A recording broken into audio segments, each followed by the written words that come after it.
International football thrives on drama, on the passion of its fans, and the spectacle of nations coming together in pursuit of glory. Every 4 years, the world unites, setting aside differences to celebrate the beautiful game. The World Cup is more than just a tournament. It's a global festival, a symbol of hope and unity that transcends borders and politics. But nothing could have prepared the world for the shockwave that FIFA unleashed with its latest announcement. The news broke like a thunderclap, leaving fans, players, and officials in disbelief. The anticipation and excitement that had been building for years suddenly turned to confusion and outrage. On January 21, 2026, in a move that stunned the globe, FIFA officially stripped the United States of its World Cup hosting rights. The decision was delivered at a tense press conference, with cameras flashing and reporters scrambling for answers. The world watched as the unthinkable became reality. This wasn't a minor change, it was a seismic shift, reverberating through the worlds of sports, politics, and global economics. The implications were immediate and far-reaching, sending shockwaves through every corner of the footballing community. The move was the result of a months-long boycott campaign, fueled by mounting security fears and the US government's increasingly harsh immigration policies. Protests erupted outside stadiums, and border checkpoints became scenes of tension and uncertainty. Fans from around the world, who had once dreamed of a summer filled with soccer and celebration, now faced the grim reality of possible deportation and open hostility. The joy of travel was replaced by anxiety and fear, as many questioned whether it was safe, or even possible, to attend. Headlines blared stories of armed attacks linked to US operations abroad, while news footage showed Allied visitors being detained and deported at airports. The sense of unease only grew, as the world wondered if the spirit of the World Cup could survive such turmoil. The United States, once seen as a beacon of opportunity and hospitality, was now viewed as a risk, a place where the world's guests no longer felt welcome. Stadiums that should have been filled with cheers and color now stood empty, draped in uncertainty. Activists and celebrities quickly took up the cause, using their platforms to amplify the boycott and demand that FIFA uphold its ideals of unity, inclusion, and fair play. Their voices echoed across continents, urging fans and players alike to stand together for what was right. Social media campaigns exploded overnight, with hashtags trending worldwide and millions sharing stories of those affected by the US policies. Videos of protests and calls for solidarity flooded timelines, uniting people in a digital movement for change.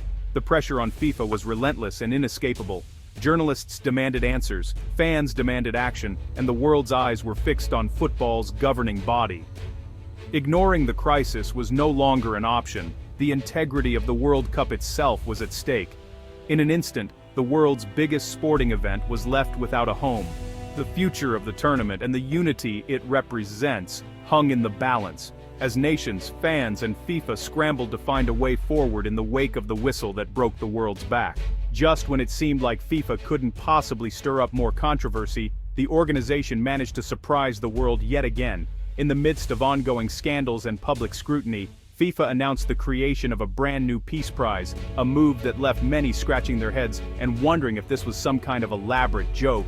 The confusion quickly turned to outrage when it was revealed that the very first recipient of this so-called Peace Prize would be none other than former US President Donald Trump. The announcement sent shockwaves through the sports world and beyond, with many questioning the logic behind such a decision. FIFA's president, Gianni Infantino, took to the stage to heap praise on Trump, lauding his supposed efforts to promote peace. But the timing of this award couldn't have been worse. The world was watching as the US government, under Trump's leadership, was rolling out a series of controversial travel bans. These new restrictions barred fans from dozens of countries from entering the United States, directly impacting the very spirit of international unity that FIFA claims to champion.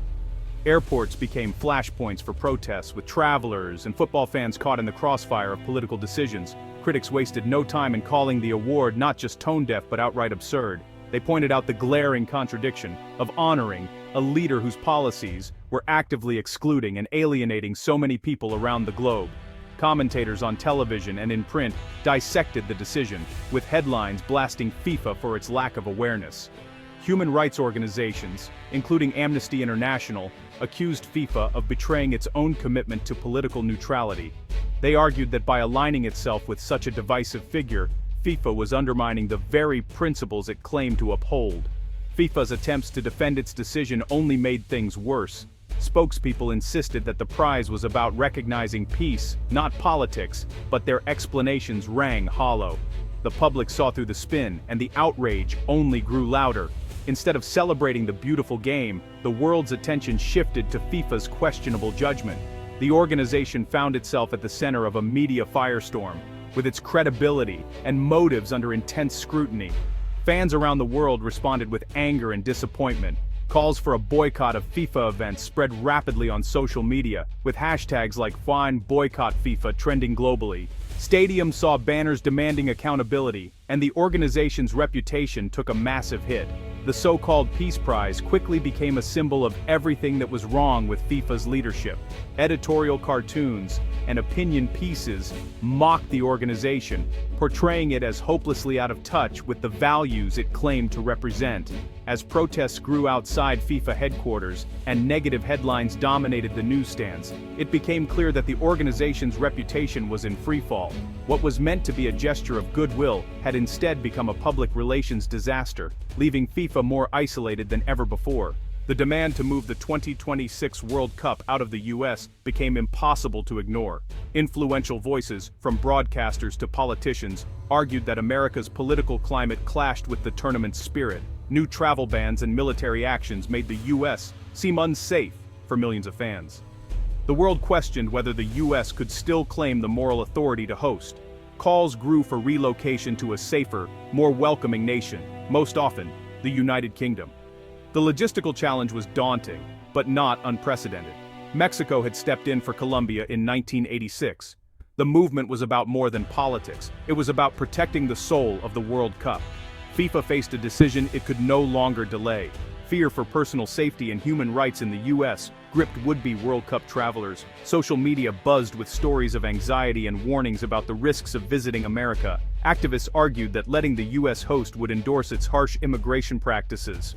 FIFA's duty to protect everyone involved was being ignored, critics said. The situation worsened with sweeping new US visa bans, affecting citizens from 75 countries. The bans, framed as security measures, were seen globally as discriminatory. Tens of thousands of fans found themselves unable to attend, their tickets now worthless. Ticket cancellations surged, with many unwilling to risk the journey. The threat of half-empty stadiums loomed. The message was clear. A global party can't happen if the world isn't welcome. FIFA's response only deepened the crisis, exposing its double standards. Critics noted how quickly FIFA banned Russia after its Ukraine invasion, yet stayed silent on US controversies. The organization's moral compass seemed hopelessly compromised. FIFA doubled down, defending its US partnership and insisting preparations were on track. This denial clashed with the reality of a growing boycott and global outrage. By refusing to condemn US policies, FIFA was accused of abandoning neutrality for politics. Every statement added fuel to the fire, amplifying calls for accountability. The controversy became a reckoning for FIFA's credibility. The political storm quickly became an economic disaster. Nearly 17,000 fans canceled tickets and travel packages, a mass exodus driven by safety fears and visa bans. The new policies excluded fans from 75 nations, gutting attendance and devastating local economies. Hotels, restaurants and businesses faced empty rooms and lost revenue. Social media campaigns like Move the Cup and Boycott USA 2026 united fans worldwide. Sponsors grew nervous as the tournament's image turned toxic. The threat of empty stadiums and protests was a nightmare for brands. Financial and fan pressure created a crisis FIFA could no longer ignore. The World Cup's future was at stake. As the US lost its grip on hosting, attention turned to the United Kingdom. The UK had the stadiums, infrastructure, and football culture to step in. Supporters argued it would restore the tournament's welcoming spirit. The UK was seen as a safe, stable alternative amid America's turmoil. Relocating the World Cup would be complex but not impossible. Mexico's 1986 rescue was proof. The UK's bid symbolized a return to unity and respect. Yet moving the tournament across the Atlantic posed huge logistical hurdles. Ultimately, FIFA sought a less disruptive solution. The focus shifted from a new host to rethinking the existing co-hosting plan. The real answer was closer than anyone expected. In a dramatic twist that stunned the sporting world, FIFA made a historic announcement. the United States was officially out as the host of the upcoming World Cup. The news sent shockwaves through fans, players, and officials alike, as the US had long been considered the frontrunner and a safe bet for the tournament. Mounting pressure from international communities, threats of widespread boycotts, and looming financial catastrophe forced FIFA's hand. With the clock ticking and the world watching, FIFA made a bold pivot, turning to Canada as the new primary host for the world's most watched sporting event. For years, Canada had played a supporting role, often overshadowed by its larger neighbors. But now, the spotlight shifted north. Canada was thrust onto the global stage, ready to welcome millions of fans and athletes from every corner of the planet. The decision was more than just logistical, it was a testament to Canada's reputation for inclusivity, peace, and stability. In a world increasingly divided, Canada stood out as a beacon of hope and unity, offering a safe and welcoming environment for all.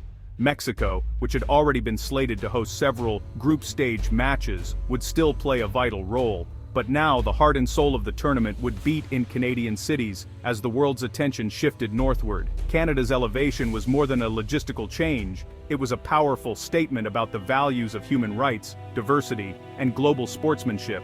The country's commitment to fairness and equality resonated with fans and players worldwide. Suddenly, cities like Ottawa, Montreal, and Vancouver became the epicenters of global excitement. Preparations ramped up as stadiums were readied, and communities across the nation embraced their new role as hosts. The anxiety and uncertainty that had gripped the soccer world began to fade. In its place, a sense of relief and hope blossomed. Fans everywhere looked forward to a World Cup that promised not just thrilling matches, but a true celebration of unity and togetherness.